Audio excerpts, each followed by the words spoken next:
End of stage one. We'll see how it plays out. Biggest mover since the restart. Well, Justin Allgaier was involved in that crash back at lap number 5, but he has climbed all the way up to 8th place. Riley Herbst has gained 28 spots now, and William Byron, who was also in that crash, has picked up now 27. To start watching for these cars. Oh, I got to hand out the window for Allgaier. He's going to be coming. You know that 40 car is coming. Let's see who else is coming. There'll be 9 to go in the stage. And here comes a small group of cars, just 4, led by Joey Logano. That's surprising to me. Another small group of 4. Yeah, because right now all those cars that pitted, they're about 8/10 of a second. See Joey Logano stopped way at the back of his pit stall so he can kind of start creeping out, and that fuel man still stay engaged. We've seen some videos. They make up a lot of time there and have enough fuel. Filling it up with Sunoco race fuel with zero carbon bioethanol. And those 4 cars left pit road not in a tight pack. In fact, you got Byron in the wall again, guys. 24, Byron. He's in trouble. He hit it hard. I think it was a pretty good push there. Everything's fine, he's saying. Teammate Alex Bowman right behind him. Gosh, as much smoke as there was right there, he didn't lose much time with everything that took place. So it's probably cheaper. It's probably cheaper than the more expensive, like, race fuel stores and vehicles. It's too expensive. Not quite as expensive as some. Oh, that was a push gone wrong. Shane Van Gisbergen got into the back of Byron there. Well, he couldn't really check up because he got a big push too. Yeah. Wow. But that car's dangerous now. All right, here are the leaders off turn number 4. Coming to 7 laps to go. Here we go. And here come the Toyotas. Some of them. No, most of them. Here's the rest of them. Chase Elliott leads the back to the straight as Chase Briscoe brings him on pit road, and there's a spinner. Coming on to pit road is Jimmy Johnson. Come on. Will there be a caution? No, cars are half a lap away. He should be able to get it fired. He's rolling. And he's rolling.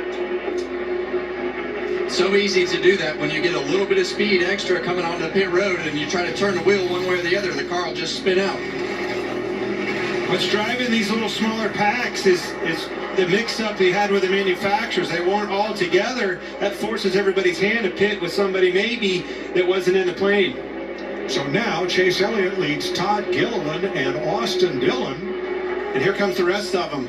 Your Hendrick cars, Chase Elliott, William Byron. And Gilliland, 3rd generation star of NASCAR, takes over the lead for Front Row Motorsports and Ford. Yeah, and we've got cars all over this racetrack on different agendas spread out. Yeah, keep an eye on the track map up here. Teammates battling for the lead as Zane Smith goes around the outside of Gilliland. He's got Austin Cindric in tow and Ryan Blaney. All Fords.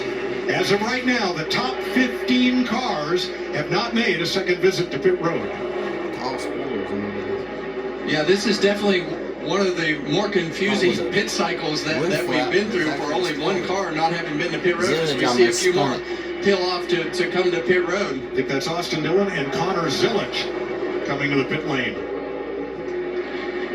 So that will leave 7 of them out on the racetrack that have not pitted, at least.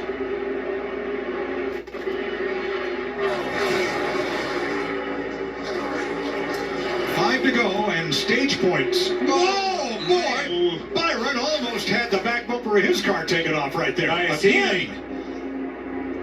Well, that's what happens when you get some of these groups starting to merge together. The difference in speed and all but turn Kyle Larson around right there in the middle of 3 and 4. At lap 65, 10 points to the stage winner, 9 for second, down to 1 for 10th. As the pileup for points begins with the new championship format NASCAR has this year. Yeah, and right now, Joey Logano right here and that group in the back, they want these cars to stay side by side. They want them to stay too wide. If they're single file, those guys will have a hard time making up that ground. So the more that these guys stay too wide, the more it'll draw those two groups together. And there's the second group that you talk about, led by Logano. Yeah, and they're going to catch him for that reason.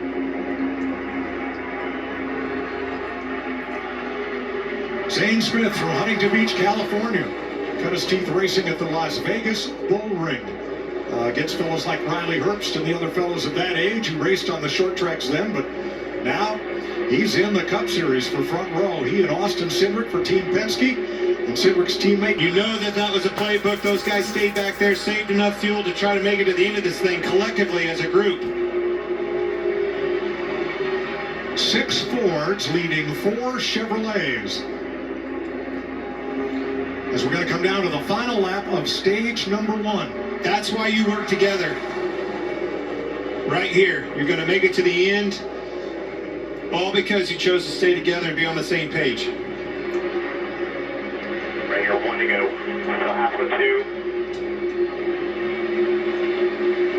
Those 10 drivers looking for stage points. The die is cast. None of them have been on pit road in the last 54 laps. That's stretching it pretty good there. Yeah, that second group, you can see them mixing it up still. This lead group right here, they're pretty much single file, but you just never know what's going to happen with this lead group. Do they run out of gas? Do you have anything happen? But right now, they're racing for a stage win. And those 10 drivers right there will collect the 10 stage points for stage 1 as Zane Smith and Austin Cindric bring them around toward the start-finish line. Blaney Hocevar is the one Chevrolet that has fought his way to the front along with his teammate Daniel Suarez in the 7. Stage 1. We'll go to the driver from California, Zane Smith. His first career stage win. Kevin, when we were talking about this before the race, who did we say worked the best with one another? Those Fords, they proved it right there once again. Zane Smith, the stage 1 winner over Cindric, Blaney, Hocevar, and Chris Buescher. You can't on this stop rigging. Well, there's one more